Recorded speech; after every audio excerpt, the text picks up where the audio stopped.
하나님 말씀은 열왕기상 19장 1절에서 8절 말씀을 다 같이 합독으로 함께 읽습니다. 구약 성경 549면에 있습니다. 함께 읽습니다. 함께 합니다. 아합이 엘리야가 행한 모든 일과 그가 어떻게 모든 선지자를 칼로 죽였는지를 이세벨에게 말하니, 이세벨이 사신을 엘리야에게 보내어 이르되, 내가 내일 이맘때에는 반드시 내 생명을 저 사람들 중 한 사람의 생명과 같게 하리라. 그렇게 하지 아니하면 신들이 내게 벌 위에 벌을 내림이 마땅하니라 한지라. 그가 이 형편을 보고 일어나 자기의 생명을 위해 도망하여 유다에 속한 브엘세바에 이르러 자기의 사환을 그곳에 머물게 하고, 자기 자신은 광야로 들어가 하루 길쯤 가서 한 로뎀 나무 아래 앉아서 자기가 죽기를 원하여 이르되, 여호와여 넉넉하오니 지금 내 생명을 거두시옵소서. 나는 내 조상들보다 낫지 못하나이다 하고 로뎀 나무 아래에 누워 자더니 천사가 그를 어루만지며 그에게 이르되 일어나서 먹으라 하는지라. 본즉 머리맡에 숯불에 구운 떡과 물 한 병이 있더라. 이에 먹고 마시니 다시 누웠더니 여호와의 천사가 또다시 와서 어루만지며 이르되 일어나 먹으라. 내가 갈 길을 다 가지 못할까 하노라 하는지라. 이에 일어나 먹고 마시고 그 음식물에 힘을 의지하여 40주 40야를 가서 하나님의 산호렙에 이르니라. 자리에 앉겠습니다. 오늘 말씀대로 천사가 그를 어루만지며라는 말씀으로 하나님을 만나시는 은혜가 있기를. 눈에 보이는 세계와 눈에 보이지 않는 세계는 존재합니다. 지금 눈에 보이지 않는 코로나19로 인하여서 우리나라뿐이 아니라 전 세계 사람들은 공포로 몰아넣고 있습니다. 눈에 안 보이는 바이러스. 오늘 1일 확진자가 1030명으로 늘었습니다. 코로나19로 인해 이미 많은 사람들이 생명을 잃었습니다.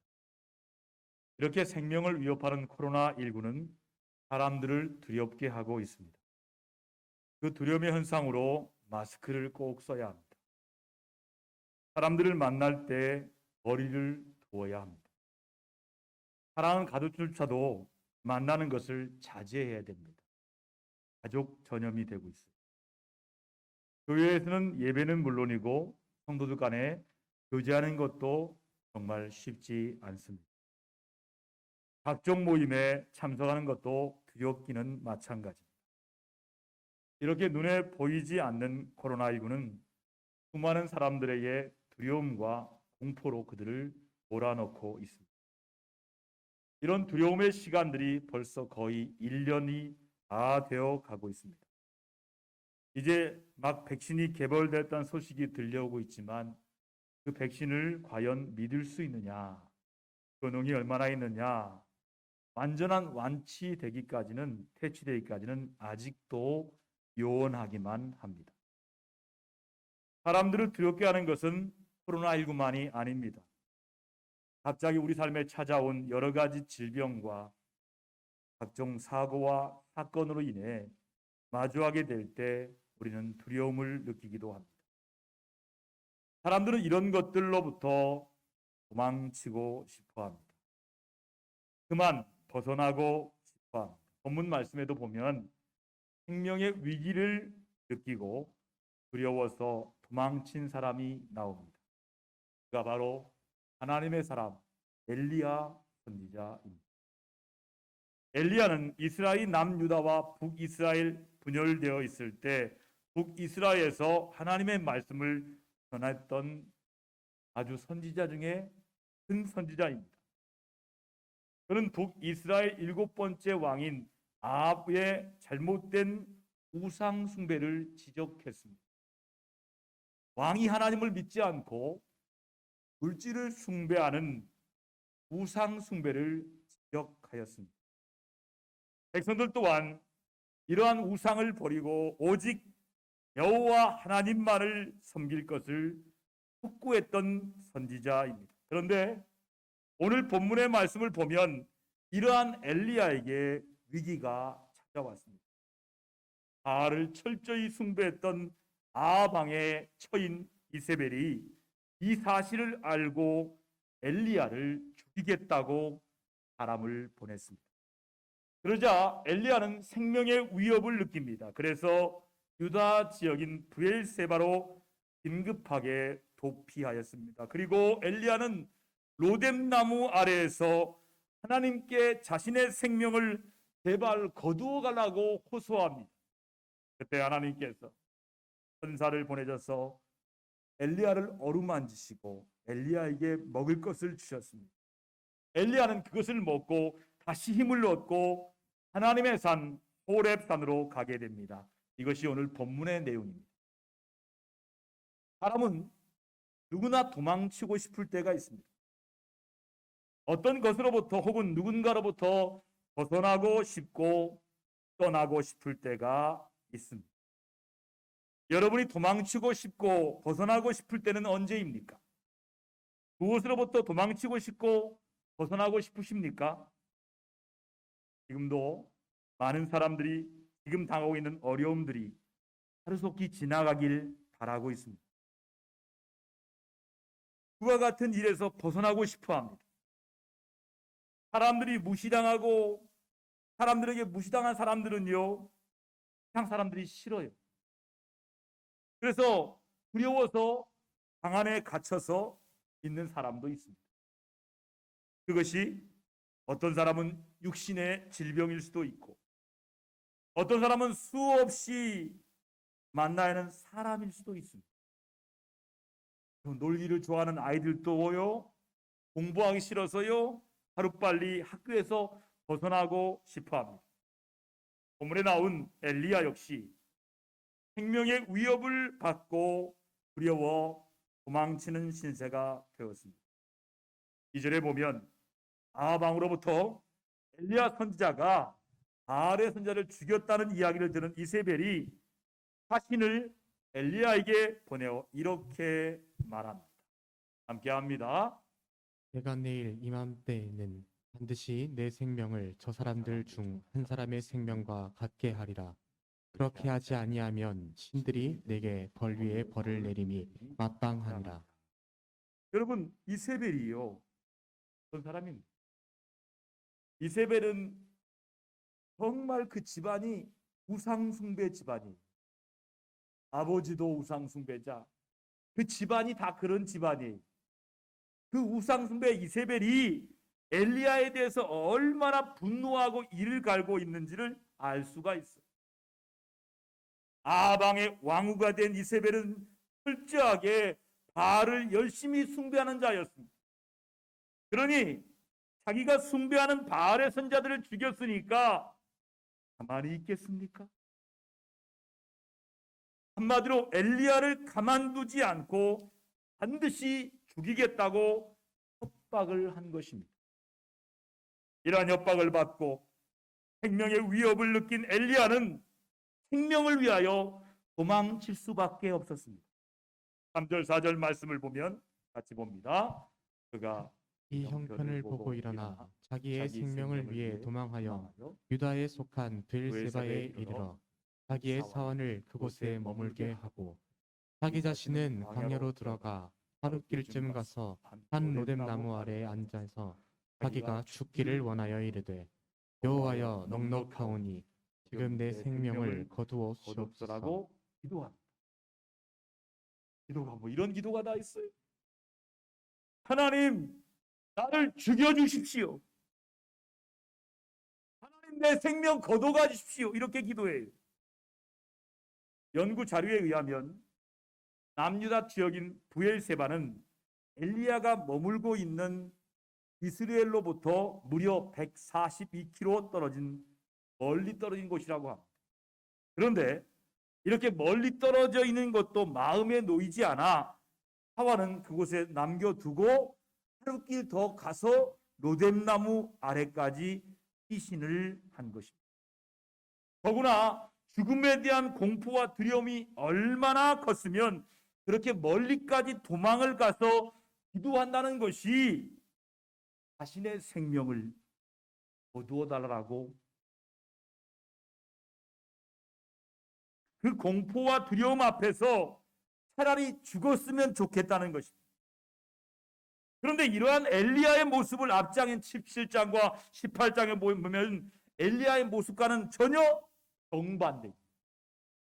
17장에 보시면 엘리야는 사르밧 과부에게 먹을 것 달라고 했습니다. 그러자 그녀는 지금 가지고 있는 것은 가루 한 움큼과 병에 기름 조금뿐이라고 하면서 나와 내 아들을 위하여 음식을 만들어 먹고 그 위에 죽으리라라고 했습니다. 그때 엘리야는 그녀에게 이렇게 말합니다. 함께합니다. 두려워하지 말고 가서 내 말대로 하려니와 먼저 그것으로 나를 위하여 작은 떡 한 개를 만들어 내게로 가져오고 그 후에 너와 내 아들을 위하여 만들라. 이렇게 말했어요. 또한 이렇게 말합니다. 비가 내리는 날까지 통에 가루와 병의 기름이 없어지지 아니하리라 라고 했습니다. 엘리야의 말대로 그렇게 되었습니다. 게다가 사르밧 과부의 아들이 죽었을 때 엘리야는 기도하여 살려주기도 했습니다. 또한 18장을 보면 엘리야가 백성들에게 이렇게 말합니다. 함께합니다. 너희가 어느 때까지 둘 사이에서 머뭇머뭇하려느냐. 여호와가 만일 하나님이면 그를 따르고 바알이 만일 하나님이면 그를 따를지니라고 담대하게 선포합니다. 갈멜산에서 바알의 선지자 450명과 대결해서 바알의 선지자들을 먼저 그들이 숭배하는 우상에게 소리치며 구했지만 전혀 아무 응답이 없어요. 우상은 분신, 인간이 만든 신이. 이단 또한 우상입니다. 여러분, 이 우상 등 이단들은 응답이 없어요. 왜요? 죽은 신이니까, 만든 신이니까. 그러나 엘리야가 기도하자 살아계신 하나님께서 하늘에서 여호와의 불이 내려 제단을 불살랐습니다. 이렇게 엘리야는 하나님의 살아계심을 보여주었습니다. 이러한 엘리야의 모습을 보면 얼마나 담대하고 대단한지 두려움은 전혀 없어 보였습니다. 그런데 지금은 그와 같은 모습은 온데간데 없고 자신의 생명의 위협을 받자 두려움에 덜덜 떨며 도망을 치는 너무나 나약한 모습을 보이십니다. 바알의 선지자들을 물리쳤던 용기와 담대함, 굶어 죽게 되었다는 말하는 사르밧 과부에게 두려워하지 말라라고 했던 엘리야의 확신에 찬 모습은 본문에선 찾아볼 수가 없습니다. 엘리야는 그저 쫓기는 처지가 되어 연약하고 초라한 모습뿐. 엘리야 이런 초라한 모습 보면서 그래도 엘리야는 기적을 일으키고 바알 선지자의 수백 명을 물리쳐 이긴 사람인데 어떻게 이렇게 갑자기 나약해질 수 있을까 하는 생각이 듭니다. 그러면 왜 엘리야가 이렇게 두려워 벌벌 떨고 하나님께 생명을 거두어 달라고 했을까요? 하나님에 대한 믿음이 없어서 그랬을까요? 그렇지 않습니다. 전혀 그렇지 않아요. 만약에 하나님에 대한 믿음이 없었다면 기도하지도 않았을 것입니다. 엘리야는 하나님의 명령에 따라 불신앙에 빠져있는 북이스라엘과 백성들의 신앙을 회복하기 위해서 최선을 다했습니다. 하나님께 주신 능력으로 여러 가지 이적을 행하고 갈멜산에서 우상 숭배자를 처단했습니다. 그런데 이해할 수 없는 것은 정작 자신의 생명이 위협받는 순간에는 하나님께 자신을 구해달라고 기도를 드리지 않았습니다. 이세벨의 협박과 두려움으로 쫓기는 자신을 위해 그들로부터 막아달라고 기도하지 않았습니다. 그러면 왜 자신의 생명을 보호해 주시고 지켜달라고 기도하지 않고 도리어 자신의 생명을 거두어 달라고 그것은 하나님께서 주신 사명을 이루지 못한 데서 오는 절망감과 낙심 때문일 것입니다.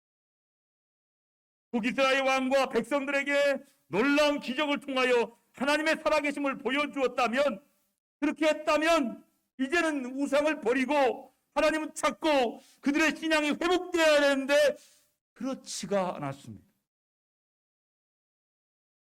그러한 데서 오는 실망과 좌절감이 자신은 나름대로 최선을 다했지만 그것을 이루어지지 않자 이제는 포기하고 싶었던 것입니다. 얼마나 실망감이 컸으면 큰 좌절감을 느꼈는지 자신의 처지를 한탄하면서 자신은 조상들과 마찬가지로 그저 평범한 인간에 불과하다고 말합니다. 무기력한 자신의 처지를 비관하면서 자신의 사명은 이것으로 충분하니까 이제는 죽기를 원한다라고 하면서 하나님께 기도한 것입니다. 아무리 위대한 사람도 사명을 감당하다가 잘 이루어지지 않으면 포기하고 싶고 생명의 위협을 느끼면 두려움에 빠지게 됩니다. 이렇게 하나님께 주신 사명이라도 그 뜻이 잘 이루어지지 않으면 포기하고 싶고 중단하고 싶을 때가 있습니다. 우리 역시 어떤 일과 어려운 문제를 인해 두려움을 느끼거나 그러한 일들로부터 도망치고 싶을 때가 있지 않습니까? 어떤 사람은 감당할 수 없는 빚으로 부채로 말미암아 당하는 억눌림으로부터 벗어나고 싶어합니다. 육신의 질병을 고침받고 그 질병으로부터 벗어나고 싶어합니다. 어떤 사람은 직장에서 적응하지 못해서 회사에 출근하는 것이 두려운 사람도 있습니다. 심한 경우는요, 엘리야처럼 모든 것을 끝내고 죽고 싶다는 생각이 들 때, 이 신앙적으로 보면 나름대로 열심히 있고 봉사하고 헌신하고 섬겨주고 최선을 다하지만 때로는 지쳐서 그만두고 싶을 때가 있습니다. 이렇게 억눌림에서 벗어나지 못해 근근히 살아가는 사람들이 세상에는 너무도 많습니다. 생명의 위협을 느끼거나 감당하기 어려운 일들 앞에서 도망치고 싶고 벗어나고 싶은 것은 모든 사람이 느끼는 공통적인 감정이고 마음입니다. 그런데 본문을 보시면 이렇게 두려움을 떨면서 자신의 생명을 거두어달라고 그렇게 기도하는 엘리야에게 하나님은 책망하지 않았어요. 천사를 보내십니다. 5절 6절 말씀을 같이 봅니다. 함께 봅니다. 로뎀 나무 아래에 누워 자더니 천사가 그를 어루만지며 그에게 이르되 일어나서 먹으라 하는지라.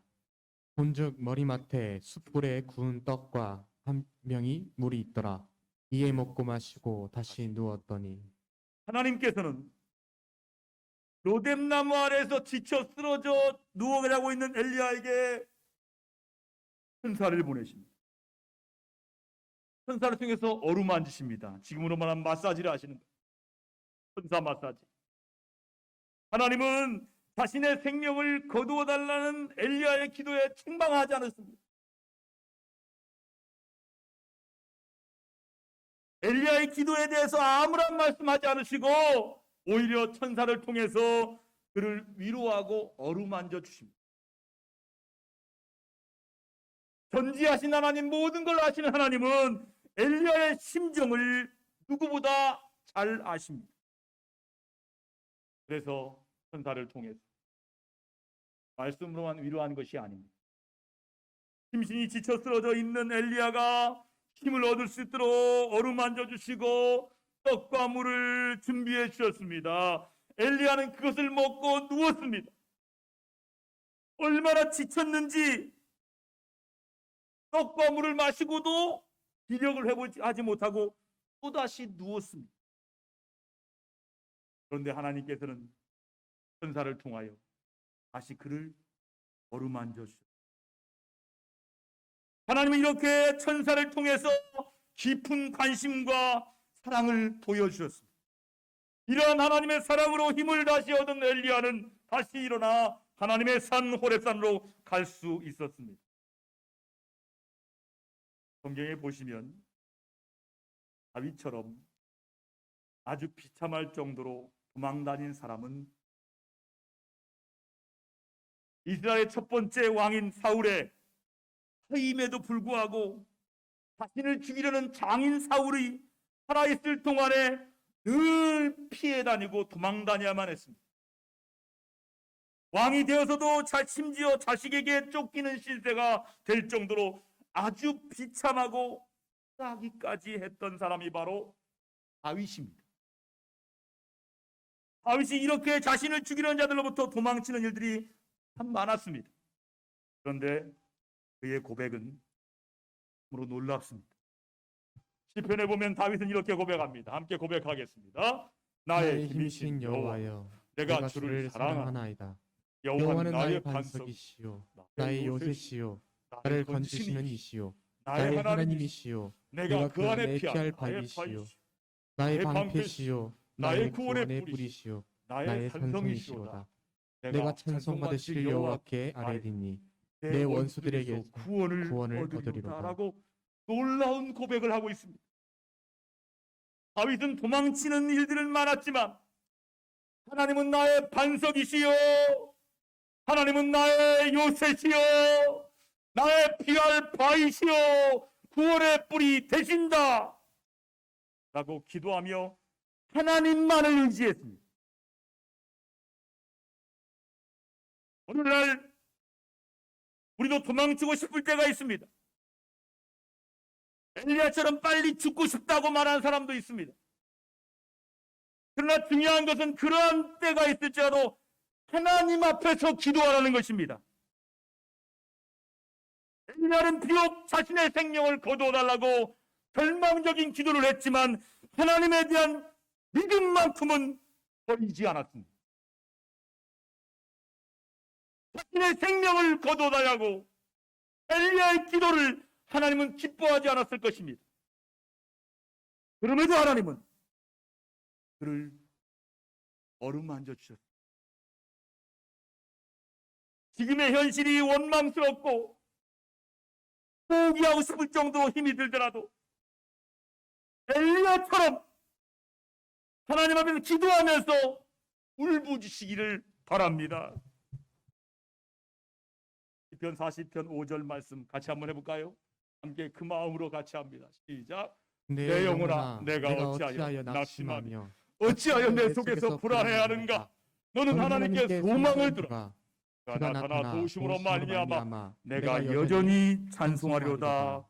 이런 고백처럼 도무지 해결되지 않은 문제들로부터 도망치고 싶을 때, 매일 술 먹고 들어오는 남편으로부터 벗어나고 싶을 때, 회사 생활이 힘들어서 그만두고 싶을 때, 이렇게 내가 당하고 있는 아픔과 고난이 있다면 하나님께 소망을 두고 하나님 앞에서 마음을 그대로 토로하시기를 바랍니다.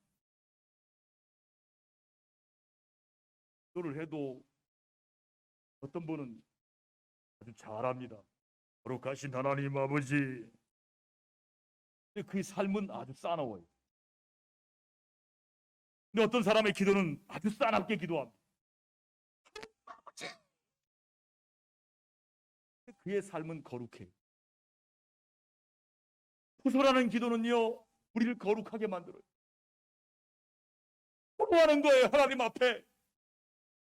집회 나오는 기자처럼 하나님 앞에 토설하는 거예요. 하나님 아버지, 이게 뭡니까? 마음을 다 토로하는 거예요. 여러분 힘들 때마다 어디가 토로합니까?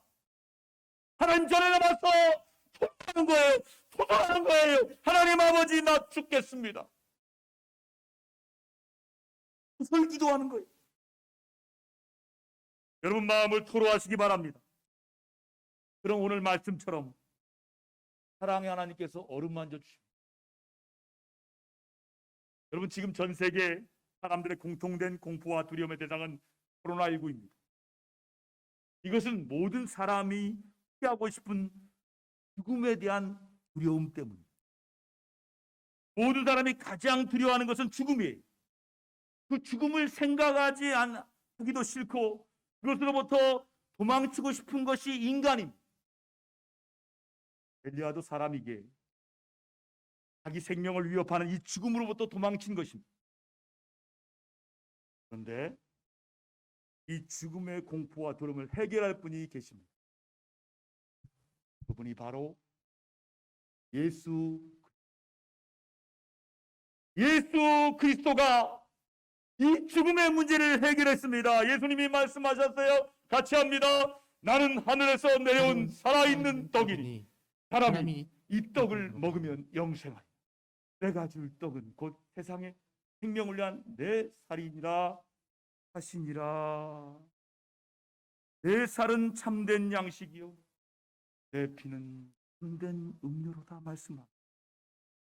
이 영생하는 떡이신 예수님께서 말씀해요.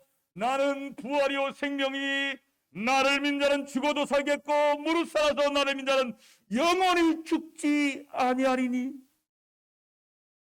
이렇게 말씀하십니다. 하나님께서 천사를 통하여 엘리야에게 떡과 물을 주셨던 것처럼 하나님께서 보내주신 예수님은 우리에게 떡과 물이 되십니다. 떡과 물이 되어주십니다. 그것은 인간이 가장 두려워하는 죽음의 문제를 해결해 주신 것이고 생명을 주신 것이고 하나님 앞으로 갈 수 있는 길을 열어놓으신 것입니다. 예수님께서 공생의 기간 동안 수많은 사람들의 아픔과 상처를 어루만져 주셨습니다. 그 예수님은 십자가의 죽음을 이기시고 부활하셨습니다. 사람의 죽음과 생명은 주님께 달려 있습니다. 따라합시다. 내 생명과 죽음은 주님께 달려 있다. 믿으십니까? 내가 살고 죽는 것은 주님께 달려 있어요. 그러므로 주님 안에 있으면 두려움이 사라져요. 주 안에 있으면 두려움이 사라져요. 어느 장례식 갔을 때 어느 분이 쭉 늘어선 수십 개의 근조 화환을 보면서 부러워하는 것을 본 적이 있습니다. 그것이 정말 부러워할 일입니까? 그 많은 근조 화환이 죽은 자에게 위로가 되고 그의 생명을 안아주겠습니까? 우리도 언젠가는 이 세상을 떠날 것입니다. 그때 끝까지 나를 어루만지며 안아줄 분이 누구입니까? 가족도 친한 친구도 아닙니다. 주님께서 우리를 안아주시고 어루만져 주실 것입니다. 오늘은 예수님의 성탄과 재림을 기다리는 대림절 세 번째 주일입니다. 여러분, 성탄절은요, 하나님께서 모든 인간이 가장 두려워하고 풀 수 없는 죄와 죽음의 문제를 해결해 주십니다. 생명을 주십니다. 우리를 어루만져 주시기 위해 독생자 예수님을 보내주신 날이 바로 성탄절이에요. 여러분, 하나님께서 천사를 통하여 두려워하고 지쳐있는 엘리야를 어루만져 주셨습니다. 이처럼 하나님께서 참된 양식이요 참된 의신 주님 예수님을 통하여 우리에게 힘을 주시고 우리를 만져주십니다. 영원히 살 소망을 우리에게 주십니다. 그 주님께서 이렇게 말씀해요. 같이 한번 합니다. 수고하고 무거운 짐자들아 다 내게로 와. 내가 너희를 즐게 하리라. 내가 너희를 안아주리라. 이 말씀의 은혜로 하나님의 따스한 사랑의 어루만지심의 손길을 영적으로 느껴지는 영감의 은혜가 모두에게 있어지기를 우리 주님의 이름으로 축원합니다. 기도하겠습니다. 하나님 아버지, 정말 두렵습니다. 세상이 어떻게 될지 두렵습니다. 나의 죽음이 언제 올지 두렵습니다. 그 삶과 죽음을 주관하신 분이 하나님이기에 주님 안에 거하길 원합니다. 주님 안에서 두려워하지 않길 원합니다. 두려워하지 말라. 내가 너와 함께함이라.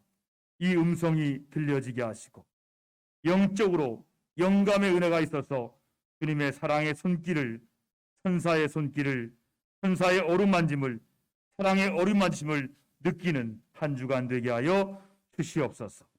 예수님의 이름으로 감사하며 간절히 기도드립니다. 아멘.